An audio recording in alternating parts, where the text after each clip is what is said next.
Welcome, everyone, to It Tastes Different Appetizers. And guess what? Starbreeze says, we've heard you. They are going to rework Payday 3's progression and XP system after player backlash. So they say they've heard us. I mean, I know I've complained about the amount of XP you get and the slow progression in the game, but I'm not the only one. So has a lot of people. So it says, the article basically goes, if Starbreeze themselves were actually a Payday 3 heisting team, I suspect they'd be on the verge of putting money back into the vault at this stage, retracing their steps and bulging duffel bags while apologizing to security guards, not so much for the whole bank robbery things as for smashing so many utilities on their way out. It's a weird article. Let's just put it that way. You should read the article. It's kind of funny and interesting, but they are going to increase XP supposedly and tweak the progression system. So basically, they say, we heard you and we're working on a bunch of changes to the progression system. The lead producer Andreas Penninger declared in Twitch stream, because they've been holding streams and state of the game since the last few weeks since the game released, especially during the week when they were having so much issues with stability of multiplayer and such. It basically says players are particularly upset about the tethering of XP to challenges, which, yeah, you don't get XP for completing missions. You get XP for completing challenges. So if you're wondering why it's so slow, part of that is because you need to complete challenges to get the CP XP system they've got going on, which is annoying. And a lot of them are tethered to like weapons, using specific weapons and doing certain things with weapons. And I don't know how most gamers are, but me, I like to find a certain weapon and learn the whole ins and outs of it. I typically stick with that weapon, one or two weapons, right? I like this weapon and that weapon, so I'll typically have it in every loadout, instead of going in and just swapping weapons every time. And so, like I said, you don't get XP for completing a heist. You get XP for completing challenges, which is a little bit annoying. Not a little, I should say a lot. It's inevitably this move, they said, has led to multiplayer participants ignoring heists completely and basically just cheesing challenges every mission. They don't care whether they complete the heist or not. They just cheese the challenges, and turning what's supposed to be a game of infiltration and extraction into open warfare with the fuzz. So you got to get so many kills with the shotgun. We're just going to stand out the front door and just let them keep coming in waves and waves and waves. We don't care whether the heist is completed or not. So they can't say exactly what they're going to do yet, but they are working on it. They're going to test it and verify it to make sure it's in line with how we want it to work, and also based on your guys' feedback. When we were playing, we all were chatting about how slow the leveling system goes, and even then I was like, I didn't quite understand how you got XP. It really didn't dawn on me that the CP at the end of all the challenges was the XP you were earning. And I'm like, we just completed 5 heists or 2 or 3 heists and I didn't go anywhere on my level. What the heck's going on here? And it was because I'm using the same weapons over and over and over. And I'm not actually challenge hunting. I'm just playing the heist and trying to get extracted with as much money as I can get, which means I'm not leveling up, which means I'm not getting new weapons or different costumes or outfits. So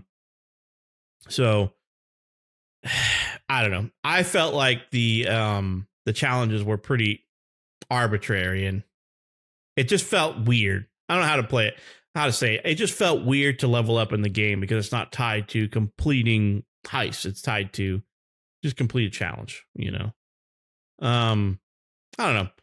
Hopefully they do something nice. I don't know. I would rather it be tied to completion of heists and things like that, and challenges just offer an extra boost to XP or something. Because I don't know, man. I don't know about you guys, but I look through all the challenges and there is a freaking literal crap ton of them, and I'm like, I have no player to start. And so I didn't start, and I just played with the weapon and played because I want to play it the way I want to play it with the weapons I want to play it, and I don't want to swap things around to complete challenges. Because if that's the only way to get it, hey guys, you want to hop in and we don't care about anything except for standing at the front door and shooting all the fuzz that come out so we can complete all these challenges, you know? But Nick, what do you think, man? What do you think about how XP is done today? And do you think how long it's going to take them to revamp this whole system? I think how XP is done today with just focusing on challenges is the stupidest thing to do. Because most people aren't going to, they're going to assume that challenges are for other things, like maybe bonus XP or just bonus money. And not, because I thought for the longest time too that finishing the heist would net you XP, right? But it's good that they've heard feedback, I guess, if you believe them with that. I mean, this is the state of games this is the part of gaming and the state of games currently that I hate. And this is the Diablo 4, the Payday 3, the whatever else game you want to stick in there, live service, where they throw it out there and they go, well, let's see if this works. And everybody goes, this sucks. And they go, that didn't work. And then they go back and they change it a little bit. And it feels like they have a half-ass game and they know they're going to make money from it. So they're just going to put it out there. They know people are going to complain because they haven't fixed or set up all the turns and all the ends and everything like that to the game. Haven't been set up yet. So they're just going to throw it out there because they know they're going to make money regardless. And people are going to complain and people are going to hate. And then, the game player base may dwindle down a bit, but then they're going to release a patch and they're going to fix some things. And then all of a sudden this resurgence, and now it's the best game since sliced bread 2 years later. Right. And that's because all these development studios are just releasing half-assed, half-baked games. And then, Starbreeze, we heard you. Yeah, it's stupid is what it is. They didn't hear you. They knew this crap wasn't set up to begin with and was half-assed in there. And they're like, well, we'll just fix it later. It's the release a game, fix it later state of how we live nowadays with these games. And it's, Diablo 4 is going to be the same way. Right now, there's like nobody freaking playing the game. But, everyone online is like, oh, season 2 sounds really cool. And it does sound cool, but they're adding everything that should have been there from the start, finally, to the game, right? Not everything, but most of the crucial things. And then season 3 will add more things. And then season 4 will add more things. And by the time they get done with it, a year or two later down the line, it will be the best Diablo game ever. Once they done making the game. Right. But it's all this live service crap, right? They're so focused on microtransactions and now granted, Payday doesn't have any microtransactions at the current moment, but it will. And, Diablo 4 only has cosmetic skins at the moment, but I'm sure that will change. And pretty much, in a battle pass, sorry. But basically, that's how they started, and all these live service games, I don't like them. I don't like them for this fact, for the fact of they know, and it's true, they can half-ass it and fix it later, right? Because they know it's going to sell. Because, that's the whole point of live service. We continually make improvements. No, it's more of like we release a game and we continually fix it and make it the game that we would have released originally if we weren't making a live service. And so a year, 2 years later, when you're like, man, this game is good, that's because that's what it was originally supposed to be. They just, put it in early access, but they don't call it that now. It's live service. That's the new early access. They put it out in that, and then they fix it to the point where it's actually playable years later. So I'm glad Starbreeze is finally listening and going to implement these changes. And, like I said, by the time Starbreeze gets everything in there, it'll be the greatest game since sliced bread, right? Everybody will be playing it and saying how wonderful and all the changes. And oh my God, Starbreeze, they just did a 180 out of nowhere. Sure they did. So did Diablo. They did a 1A out of nowhere, pulled it out of their ass. How did they do it? How do they do it every time? I don't know. Just magic. Pure magic. Anyway, Shane, what do you think?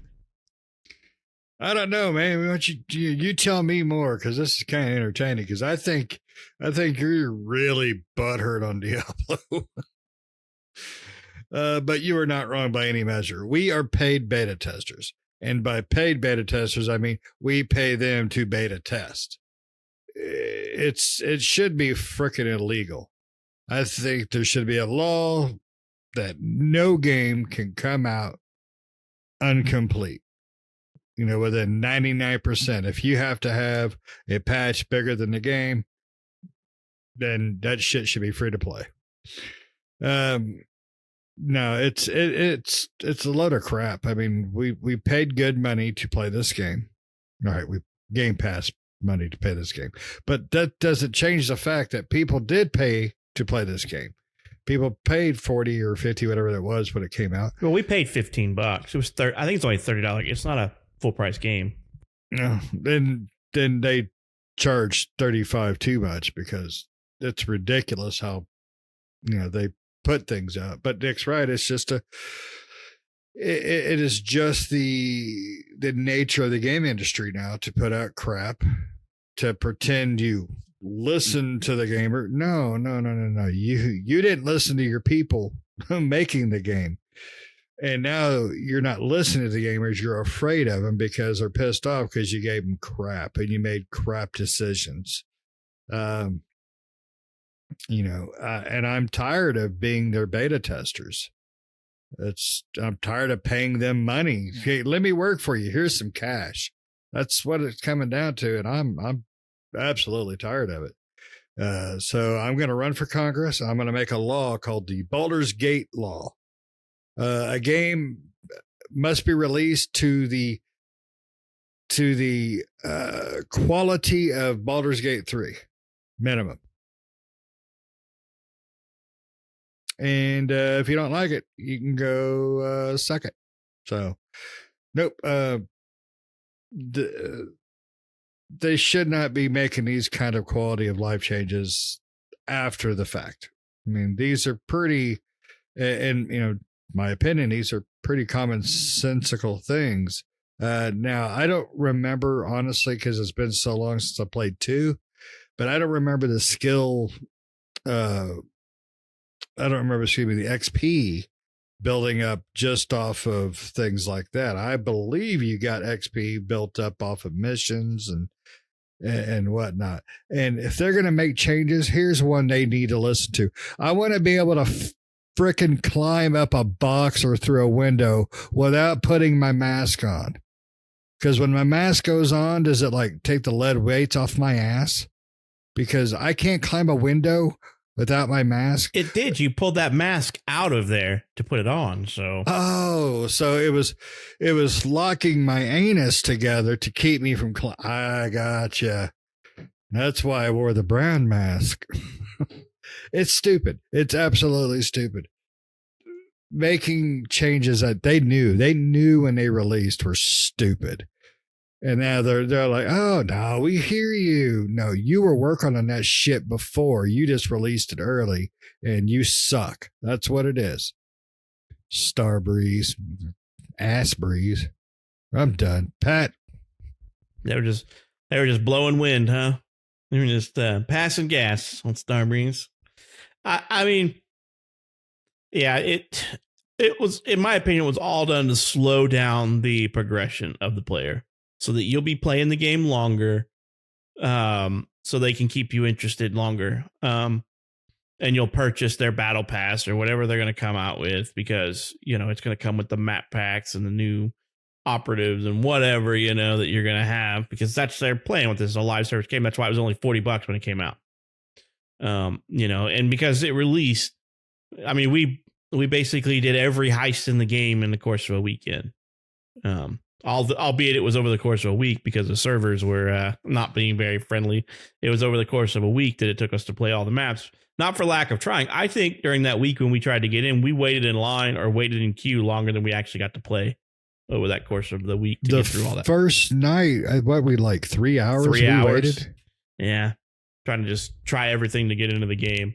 But yeah, I mean, it is what it is. And I do believe that, we pay them to beta test their games. Every game does that nowadays. It's rare to get a Baldur's Gate 3 type game anymore. Everything comes out broken, requires a massive day one patch, and is still busted. I mean, there's all kinds of news floating around about, the Bethesda game that didn't get a patch for 6 months, 5 to 6 months, and it was busted beyond playability in some aspects of it. And then they just like put a patch out 5-6 months later, and you're like, does anybody still play this? The 3 people still play this? I mean, Payday 3 has lost a lot of player count by now. I think I read somewhere there's only like 14,000 daily active players anymore. A far cry from the 80,000 to 90,000, average players that they were getting. So on this is Steam numbers. It's not everybody, it's not consoles and all that stuff, but it's a pretty good indicative idea of what's going on with everything else, right? Steam is typically where you have a large player base, and then you can just kind of see the fluctuations. So, it's lost the majority of the player base because there's nothing to do really. Once you've done all the heists and you've done them a few times, you can try to perfect them by doing it without tripping the alarms and stuff. But I think they just make that a little too difficult to mess with. We've done a few of them just to try it out, and we're like, did that really happen? Like, you get to a point, you're like, I have no clue what to do here. The only thing I can do is go in that guy's office, and as soon as I do, I'm going to get flagged, and they're going to see me, and it's going to start the combat sequence. So at this point, if you want to level up, you might as well just pick out the gun perks you want to take in there and then run the gun challenges with those guns and then get out of the map. So, you need to kill 100 people with a shotgun. Well, guess what? You just stand out the front door and let the waves of the fuzz come in and just shoot 100 of them. And then you can just, basically escape out of the game, and get away with no bags of loot or the single bag of loot that was on your back just so you can get the XP you wanted. Yeah. So, and I'm with Nick. Too many games do this. Like, look at the backlash of Diablo.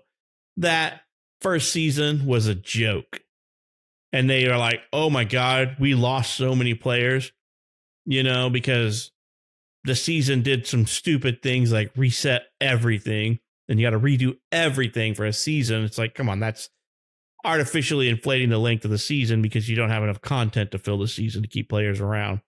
I'm tired of live service games. I'm ready. I love me a good single player game. I love a good co-op game. But what I don't love is nickel and dime games of service games, because at this point, they don't offer any value anymore. They used to be a cool concept, right? Destiny used to be a cool concept, those type of games. But anymore, everybody's trying to do a Destiny, a Fortnite, a PUBG. Everybody's trying to do it, and to the nth degree that it's just like, I am so over this genre that I can't wait for it to die off. I mean, Lives of Service is the next thing to bleed the rock of even more money. This rock is so dry, it's petrified. But they're like, I think there's still a drop left in there. Let's squeeze it even harder. I want a complete game for my $60, $70. I don't want to pay $60, $70, and then you're going to ask me 10 weeks later to pony up another $30 for a battle pass or a season pass if I want to keep playing the content. I want a $60 game that's complete. I want a Baldur's 3 every damn time. I want a complete game. I don't mind if there's bugs. I mean, bugs are going to happen. You can't test for everything. I'm sorry, but no matter the scale and breadth of a game determines how much bugs are going to be found, right? I mean, I shouldn't be logging into the game and not being able to get into a match because you have an always online DRM requirement. Starbreeze. That's the stupidest thing ever. If I want to play single player, I don't have a reason to be online, and I don't have a reason to be matchmaking. In the same concept, it's just the whole online component irks a lot of people off, and it's the whole DRM crap. Around and around and around we go.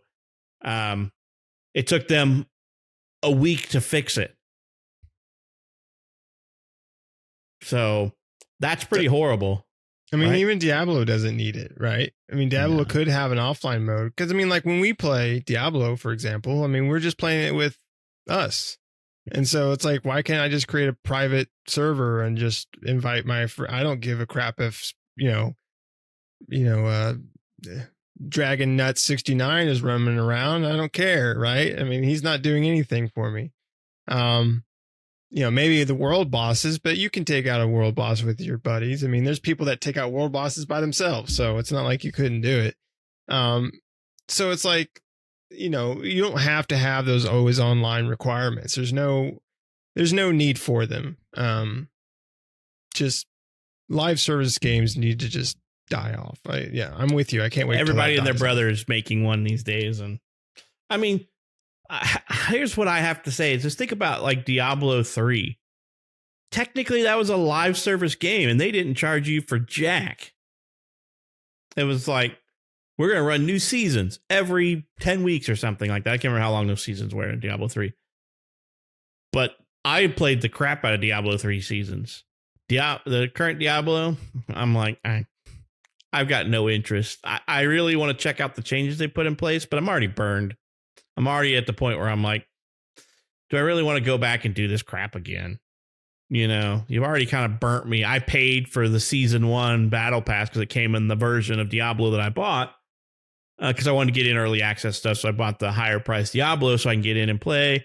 And then I'm like, cool, I got season 1 pass. And then you know what? I barely made it like 10, 20 levels into that season pass. And I'm like, yeah, I'm done. Even though I paid for this and I feel like I got screwed, I don't want to put any more time into this. And I didn't. I stopped, and that was money wasted.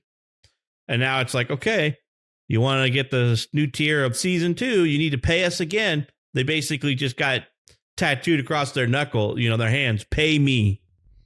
And they're just greedy. But everybody's in business to make money. It's no shocker. Shouldn't be no surprise to anybody. But at this point, I'm tired of being milked. Well, all right. You guys got anything else? I think we beat this horse into enough horse milk as it is. I'm still trying to get through the image of Patrick being milked. Just turns you on, doesn't it? Well, at first it was just manual, and then I just pictured you walking into one of them stalls and somebody just hooking up the little machines and you're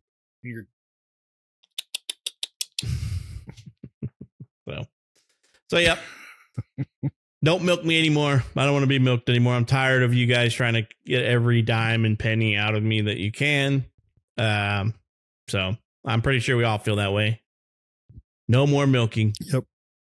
Just make a complete game and we will love you for it. I mean, we love Baldur's Gate 3. Can't talk enough good things about it. Complete game. Works great. Wouldn't care if they put out expansions down the road because it was a good game and I might participate in it as long as I understand what I'm getting into and it's not they don't microtransaction the crap out of it or anything. Stuff like that. So it is what it is. They're going to keep milking until those teats dry up. So you guys, everybody needs to let us know what you think. Do you still want to get milked? Are you still ready to pay out more to Payday 3 so they can trickle out that content to you every 10, 12 weeks or something? You got to pay for those extra map or two every time they roll out a new, whatever they're going to call it, battle pass, journey, heist grouping. I don't care what it is. It's all the same thing. It's them slow releasing of content to keep you engaged and to get more money out of you.